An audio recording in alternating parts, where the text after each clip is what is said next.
Well, last week Massa said he had hopes of racing in the end-of-season Abu Dhabi Grand Prix, but as I mentioned, that's been ruled out by his team. As for Abu Dhabi itself, well, it's getting ready for its Formula One debut. Hundreds of millions of dollars have been spent on building a new circuit to host the finale of the F1 season and what will be the biggest sporting event the United Arab Emirates has ever seen. Andy Richardson reports.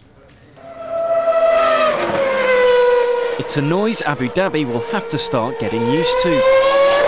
On November the 1st, the United Arab Emirates will host its first ever Grand Prix. But bringing Formula One to town doesn't come cheap. What Abu Dhabi lacks in sporting history, it's more than making up for in ambition. At a time when other F1 venues and teams have been hit by the global recession, this circuit has been built for a cost of around $1.5 billion. The payback will start on race day with all the international exposure that brings. Around 600 million TV viewers will be tuning in. This will be the biggest event, sport event in the history of United Arab Emirates, and that's the way we do it. We have an event, we deliver it in a good way that the world will always remember. The guys are going to strap you in. So what sort of driving experience does a few $100 million buy you? Time to slip into a fireproof suit and find out.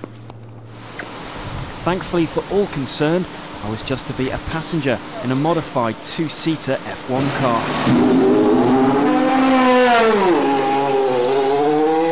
If every picture tells a story, then this is the story of a man who feels like his internal organs have just been placed in a liquidizer. Track test driver Jamie Campbell-Walter is calmly hitting a top speed of more than 300 kilometres an hour. The cars will be going even quicker on race day as they accelerate down the longest and fastest straight in the sport. Apparently, there are more astronauts in the world than licensed F1 drivers, and at times like this, it's not hard to understand why. It's like being strapped to a washing machine on a spin cycle and then thrown repeatedly off a building and then smashed into a wall. It's still quite enjoyable, but unbelievable. Thankfully, my driver had a slightly more considered and reasoned analysis as to what had just happened.